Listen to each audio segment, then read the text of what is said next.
اب وہ آخری رکوع جس کے اوپر میری الگ سے ایک ویڈیو موجود ہے، اللہ تعالیٰ کی حضرت عیسیٰ ابن مریم سے یہ بڑی سخت گفتگو ہے، یہ کلائمیکس ہے چونکہ سورت کا۔ وَإِذْ قَالَ اللَّهُ يَا عِيسَى ابْنَ مَرْيَمَ، اور یاد کرو وہ وقت کہ جب عیسیٰ ابن مریم سے اللہ تعالیٰ فرمائے گا، یعنی گویا کہ یہ ہو چکا پاسٹ ٹینس کے سیگے میں، جس طرح پاسٹ ڈیفینٹ ہے اسی طرح سمجھ لو یہ مستقبل ڈیفینٹ ہے، ہو چکا۔ أَأَنْتَ قُلْتَ لِلنَّاسِ اتَّخِذُونِي وَأُمِّيَ إِلَٰهَيْنِ مِن دُونِ اللَّهِ، کیا تو نے لوگوں سے کہا تھا کہ تجھے اور تیری ماں کو اللہ کے سوا معبود بنا لیا جائے؟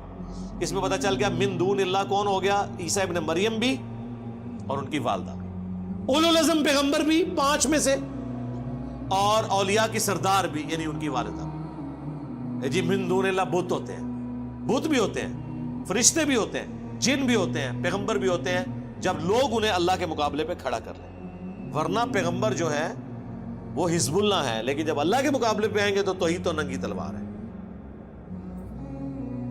قال سبحانک، انہوں نے کہا اے اللہ تو پاک ہے۔ کیا لطیف اشارہ ہے، اب یہ ہم ترجمہ نہیں کر سکتے یہاں پہ، اس کے اندر کیا قیامت مضمر ہے کہ اے اللہ غلطیوں سے تو صرف تو پاک ہے، یعنی لغزش کا احتمال تو موجود ہو سکتا ہے کسی انسان کے اندر، پاک تو صرف تو۔ ما یکون لی ان اقول ما لیس لی بحق، مجھے کب شایع تھا اس بات کا، میں کیسے اہل ہو سکتا ہوں کہ میں ایسی بات ان سے کروں جس کا مجھے کوئی حق حاصل نہیں۔ سورہ آل عمران میں نہیں آیا کبھی ایسا نہیں ہوا کہ ہم کسی پیغمبر کو کتاب اور حکمت دے کے بھیجیں اور وہ لوگوں سے یہ کہنا شروع کر دے کہ لوگوں میرے بندے بن جاؤ، بلکہ وہ تو یہی کہے گا کونو ربانیین، اللہ والے بن جاؤ، ربانی بن جاؤ۔ اللہ فرماتا ہے پیغمبر کی بھی جرت نہیں ہے، تو کہیں گے اے اللہ تو پاک ہے، مجھے کب شایع تھا کہ میں وہ بات کروں جس کا میں اہل ہی نہیں ہوں۔ ان کنت قلتہ فقد علمتہ، اگر میں نے کوئی ایسی بات کی ہے تو تیرے علم میں تو ہوگی۔ اچھا اب یہ نہ سمجھے کہ حضرت عیسیٰ ابن مریم کوئی چرب زبانی اللہ سے کر رہے ہیں، یہ اللہ تو سارا کچھ پتہ ہے نا، میرے کو پوچھ رہے ہیں، نہیں، یہ ڈرے ہوئے ہیں کہ اے اللہ کہیں بالفرض کبھی اگر کوئی ایسی بات ہو بھی گئی ہوئی تو تیرے علم میں ضرور ہوگی، یعنی وہ اپنا کانفیڈنس لوز کیے ہوئے ہیں کہ میں نے تو کوئی بات ایسی نہیں کی، لیکن پھر بھی میں کلین چٹ اپنے آپ کو نہیں دیتا، کیونکہ سٹارٹ انہوں نے کس سے کیا؟ سبحانک، پاک تو صرف تو ہے۔ اب آپ کہیں گے یہ ترجمہ میں کیوں کر رہا ہوں؟ اس لیے کہ حضرت یونس علیہ السلام نے اللہ سے کیا کہا تھا جب مچھلی کے پیٹ میں رکھے گئے، اور سورہ الصافات میں اللہ نے فرمایا اگر یونس مچھلی کے پیٹ میں ہم سے وہ دعا نہ کرتے تو وہ مچھلی کے پیٹ سے اس دن نکالے جاتے جس دن مردے قبروں سے نکالے جائیں گے، یعنی ہم ان کی وہ لغزش کی معافی نہ کرتے۔ کیا دعا کی تھی؟ لا الہ الا انت سبحانک، اے اللہ تیرے سوا کوئی معبود نہیں، پاک صرف تو ہی پاک ہے، انی کنت من الظالمین،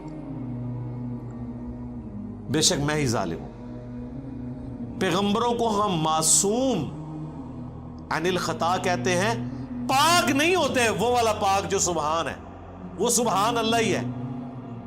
ہاں سبحان الرسول کہیں پڑھا آپ نے؟ نہیں، ہو ہی نہیں سکتا، ہو ہی نہیں سکتا۔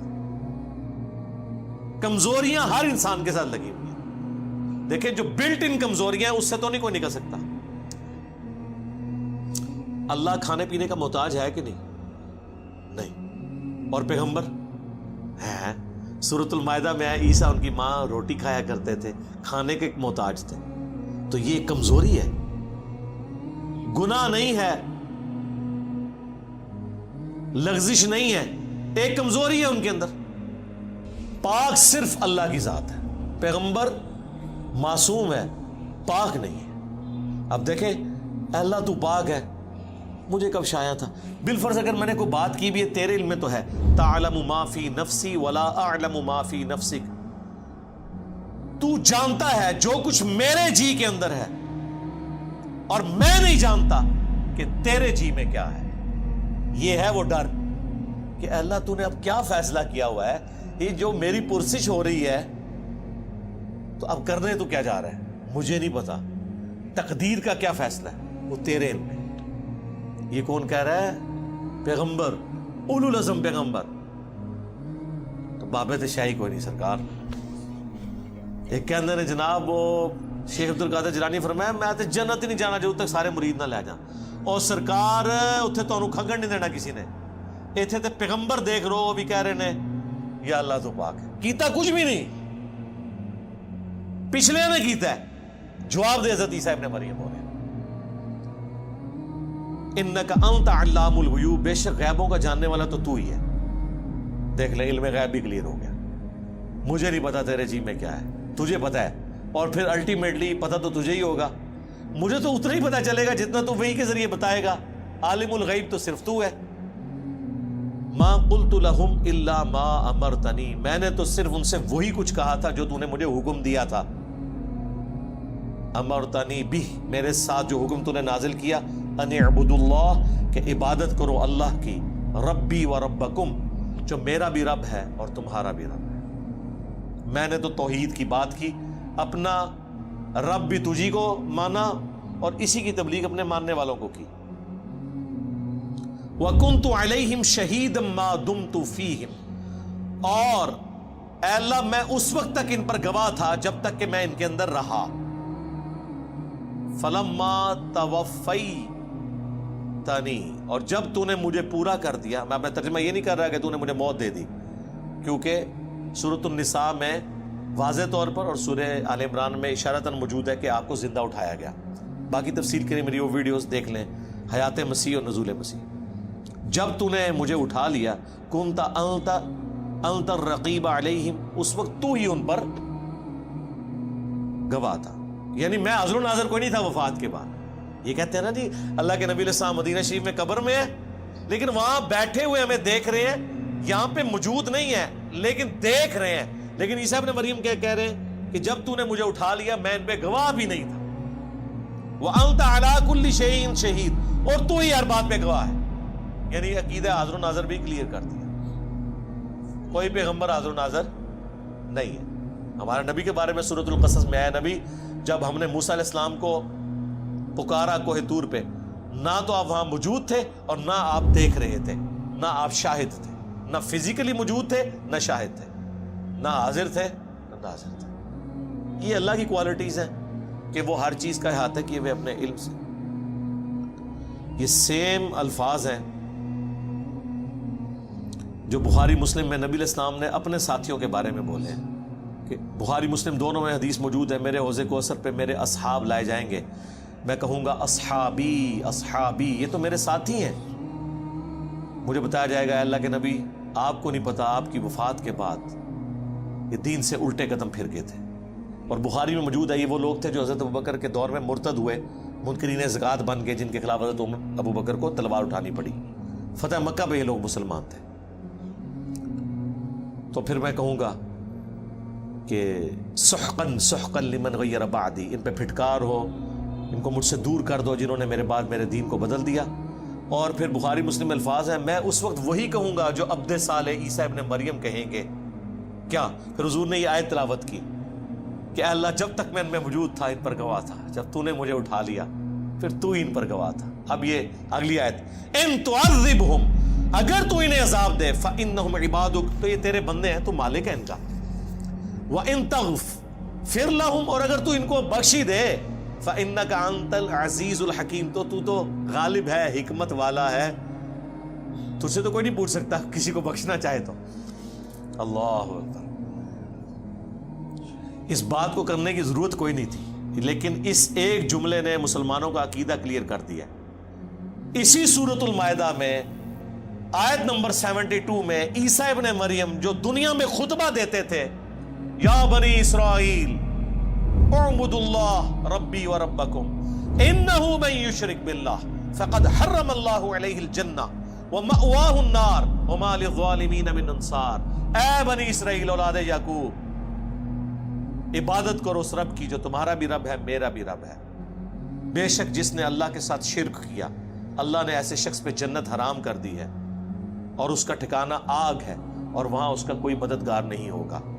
یہ بات جو حضرت عیسیٰ ابن مریم دنیا میں اپنے ماننے والوں کو بتاتے رہے, قیامت کے دن وہ اپنی بات بھول جائیں گے؟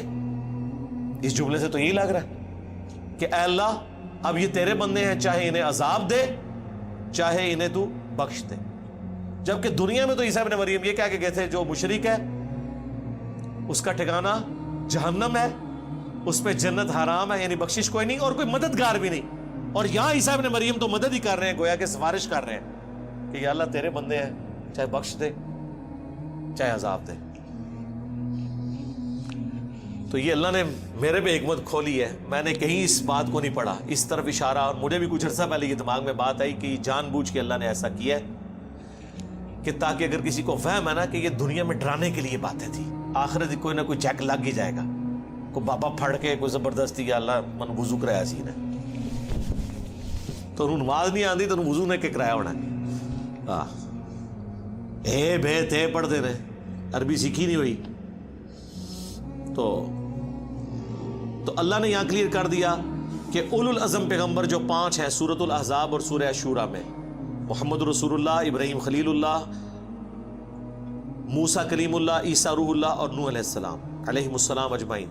اگر وہ اولو العزم پیغمبروں میں سے ایک پیغمبر عیسیٰ ابن مریم اپنے ماننے والے مشرکین کے لیے بھی قیامت کے دن شفاعت کرے گا یہ کہہ کے کہ اللہ تیرے بندے ہیں, اب اتنے جلال میں شرک کے اندر یہ چھوٹی سی بات بہت بڑی سفارش ہے,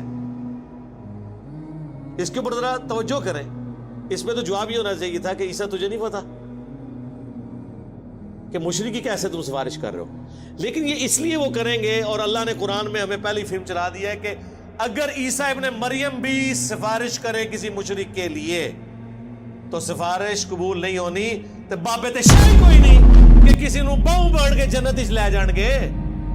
یا کلیم کرو کہ عبد القادر جیلانی یا تمہارے جو بڑے بڑے بابے کلیم کیے ہوئے ہیں, اور تم تو ان بابوں کے بارے میں یہ کہتے ہو کہ یہ بابے تو کسی صحابی کہ گھوڑے کی قدموں کی خاک جو اس کے ناک میں بیٹھتی ہے اس کے برابر نہیں ہے, تو پیغمبروں کا تو ذکر ہی نہ کرو, وہ تو اللہ کے چنے ہوئے بندے ہیں, وہ تو مخلص ہیں. باقی تو صحابہ تو زیادہ زیادہ مخلص ہو سکتے ہیں, مخلص تو نہیں ہے نا, مخلص ہیں اللہ کے لیے اخلاص شو کرنے والے, مخلص تو صرف انبیاء ہیں. تو اے اللہ تیرے بندے ہیں, چاہے انہیں عذاب دے چاہے بخش دے. قال اللہ, اللہ فرمائے گا ھذا یوم ینفع الصادقین صدقہم, آج وہ دن ہے کہ سچوں کو صرف سچا عقیدہ ہی فائدہ پہنچائے گا. ایک جملے سے ٹروتھ لورز کامیاب ہوں گے. سر کیا بات ہے, اللہ نے یہ نہیں کہا ایمان والوں کو ایمان نفع دے گا, اللہ نے کہا سچوں کو سچا. سچا کون ہوتا ہے؟ جب اس کو بات پتہ چل جائے پھر وہ دنیا کو نہ دیکھے کہ یہ سچائی میں نے سے قبول کرنا ہے. جو مسلم شریف میں حدیث ہے کہ تکبر یہ نہیں ہے کہ تم اچھے کپڑے پہنو یا اچھے دکھو, اللہ بھی خوبصورت ہے, خوبصورتی کو پسند فرماتا ہے. تکبر یہ ہے کہ تم لوگوں کو حقیر جانو اور حق بات سے اناد اختیار کر لو, دشمنی کرو. دل نے گواہی دے دی کہ یہ ایاک نعبد و ایاک نستعین لکھا ہے, لیکن چونکہ بابے بابوں کو پکارتے رہے ہم بھی پکاریں تو یہ دشمنی کر رہے ہو اپنے ساتھ. دل نے بتا دیا, آنکھوں سے پڑھ لیا بخاری مسلم میں نماز کا طریقہ, لیکن رفع الیدین نے شروع کیا کہ معاشرہ کیا کہے گا. ہاں 11ویں کھاتے رہے عبد القادر جیلانی کے نام کی, لیکن عبد القادر جیلانی نے جو نماز کا طریقہ اپنی اس کتاب میں لکھا جس کو خود چھاپ رہے تھے, رکوع میں جاتے وقت اور رکوع سے اٹھتے وقت رفع الیدین, اس پہ عمل نہیں کیا. میں نے تو آج تک کسی 11ویں میں نہیں دیکھا کہ شیخ عبد القادر جیلانی کی کتاب سے نماز کا طریقہ پڑھ کے بتا دیں. وہ کہتے نہیں وہ تو اور فقہ کے تھے, ہم اور فقہ کے تھے. اس کا مطلب ہے کہ آپ کا پیران پیر اس فقہ پہ عمل کرتا تھا جو نبی علیہ السلام نے طریقہ چھوڑ دیا ہوا تھا. تو جس پیر کے علم الغیب کا, آپ تو کہتے ہیں آپ کا پیر آپ کے ساتھ ہوتا ہے, جس کے علم کا یہ لیول ہے کہ اس نے پوری زندگی نماز ہی وہ پڑھی ہے جو حضور نے ختم کروا دی تھی, جدی نماز ہی غلط سی, انہیں تو انہوں کے دینا ہے. لیکن ایسا نہیں ہے نماز تو غلط ہے. شیخ عبد القادر جیلانی تو اس کتاب میں بخاری مسلم کے حوالے لکھتے ہیں, ہر بات میں لکھتے ہیں, بخاری میں ہے, مسلم میں ہے, ابو داؤد میں ہے, ترمذی میں ہے. حقیقت بات ہے اگر کوئی بزرگ ہیں نا واقعی تو وہ یہ لوگ ہیں جو امت کا ایسا کام کر کے گئے کہ چاہے کوئی صوفی ہے چاہے کوئی عالم ہے. اب امام غزالی دیکھ لیں, وہ عبد القادر جیلانی سے بھی آلموسٹ سمجھ لیں 100 سال پہلے کے ہیں, وہ بھی اپنی کتابوں میں بخاری مسلم کے حوالے لکھتے ہیں. یعنی رسول اللہ تک پہنچنے کا اگر کوئی وسیلہ ہے نا اس امت میں بک شوام میں, تو یہ حدیث کی کتابیں اور سب سے بڑھ کر قرآن ہے. اور ظاہر ہے کہ حدیث کی کتابیں صحابہ تابعین کے ذریعے ہم تک پہنچا. تو بزرگ تو یہ لوگ ہیں. قال اللہ، اللہ فرمائے گا ھذا یوم ینفع الصادقین صدقہم، آج وہ دن ہے کہ جس دن سچوں کو سچائی ہی نفع دے گی. لہم جنات تجری من تحتها الانہار، ان کے لیے باغات ہیں جس کے نیچے نہریں بہتی ہوں گی. خالدین فیہا ابدا، اس میں رہیں گے ہمیشہ ہمیش. رضی اللہ عنہم ورضوا عنہ، اللہ ان سے راضی اور وہ اللہ سے راضی. اللہم اجعلنا منہم مع النبیین والصدیقین والشہداء والصالحین. اللہم انا نسألک جنت الفردوس مع النبیین والصدیقین والشہداء والصالحین. آمین. دیکھ لیں رضی اللہ عنہم ورضوا عنہ سارے وہ لوگ ہیں جنہوں نے دنیا میں اللہ کو راضی کر لیا، اس کے پیغمبروں کی پیروی اختیار کر لی. ذالک الفوز العظیم، یہ ہے بڑی کامیابی. یعنی دنیا میں تو لوگ کامیابی سمجھتے ہیں کہ بہت زیادہ دولت کما لی، بہت بڑا سٹیٹس حاصل کر لیا، بہت زیادہ فالوور ہو گئے، کسی کے بہت زیادہ مریدین ہو گئے، چاہنے والے ہو گئے. دنیا میں ایک شخص فٹ پاتھ پہ لاوارث مر جائے، اس کی لاش کا دفنانے والا بھی کوئی نہ ہو، لیکن اس نے زندگی اللہ کے لیے گزاری ہے، اسے کوئی فرق نہیں پڑتا، وہ اللہ کی جنتوں میں پہنچ چکا. رومن امپائر کی بیٹل فیلڈز کے اندر جو صحابہ تیل کے کڑاہوں میں روسٹ کیے گئے، وہ روسٹ ہوتے ہی جنت میں پہنچ گئے. صحیح بخاری میں موجود ہے نا، جعفر طیار جو حضرت علی کے بھائی تھے، غزوہ موتا میں ان کے 2 بازو کٹ گئے تھے. حضور نے فرمایا اللہ نے اسے جنت میں 2 پر دیے ہیں، اسی لیے ان کو طیار کہا جاتا ہے. طیارہ اردو میں بھی لفظ استعمال ہوتا ہے نا، عربی کا، اڑنے والا، اور وہ جنت میں اڑ رہے ہیں. ادھر بازو کٹے ہوئے ہیں اور ادھر جنت میں. سبحان اللہ. ذالک الفوز العظیم، یہ ہے بڑی کامیابی.